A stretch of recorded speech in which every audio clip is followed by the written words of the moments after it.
Hello friends. Now let us take up the concept number 8, 8.8, fields and methods.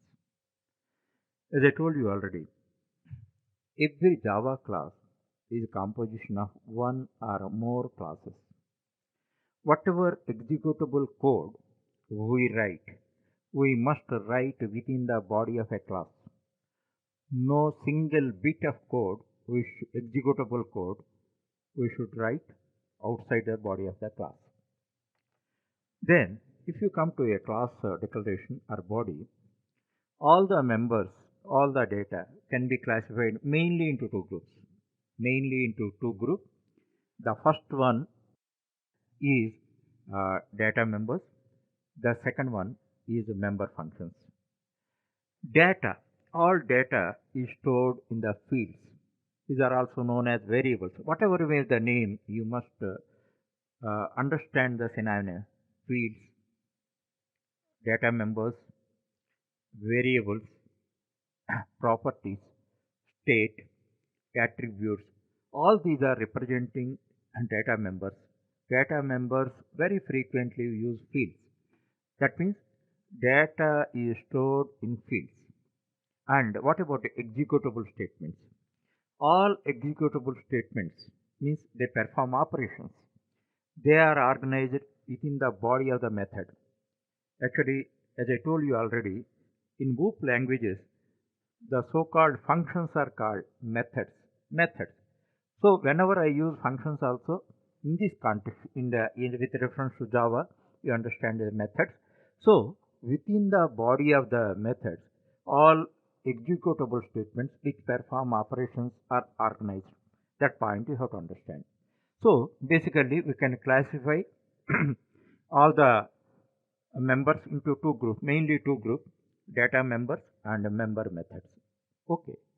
Again, these data members are simply very popularly we call variables. Variables are classified into two groups, static variables and instance variables. Methods also classified into two groups, static methods and instance methods. What is the difference? Static method means class oriented method. Static variable, class oriented variable. Instance variable, object oriented variable. Instance method, object oriented method. What does it mean?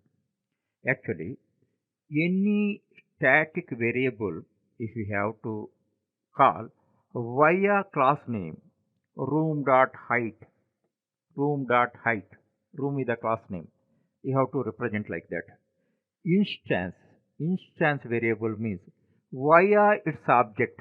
Suppose room class object is drawing room dot length, drawing room dot breadth, depth, bedroom dot length, bedroom dot breadth. Like that, via the objects of the class, you have to represent.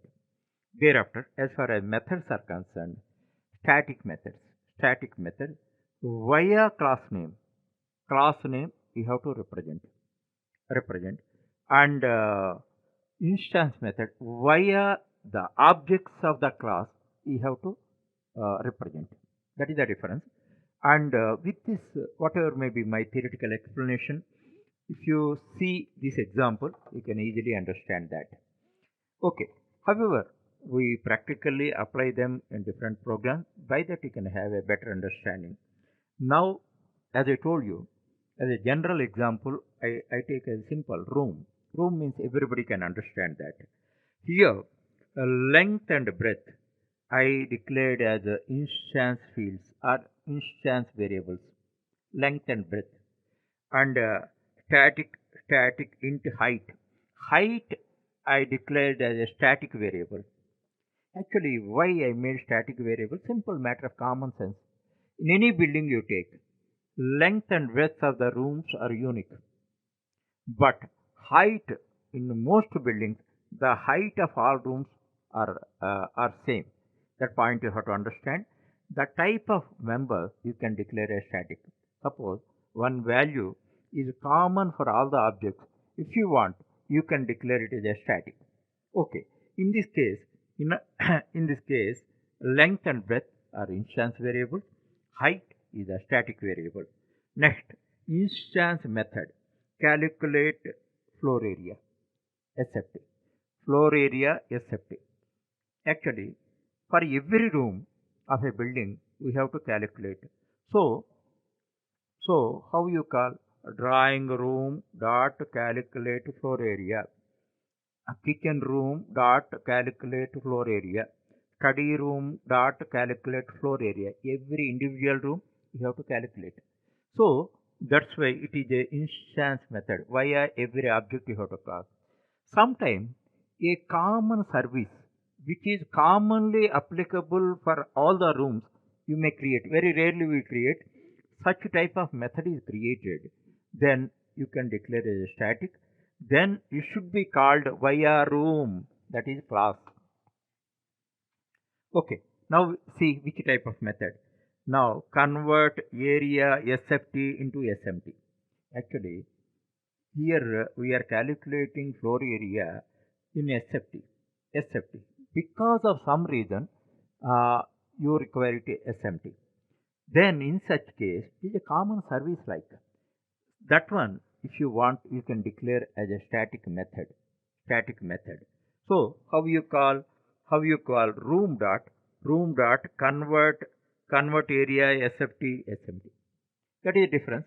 Whatever extent you understand, that extent okay. Thereafter we apply several programs. We work out. Then you can easily understand the concept. So basically, what you have to understand: fields represent data members. Data members are variables. They are classified into instance variables, static variables. Methods, they perform operations. They are classified into two groups: instance methods and static methods.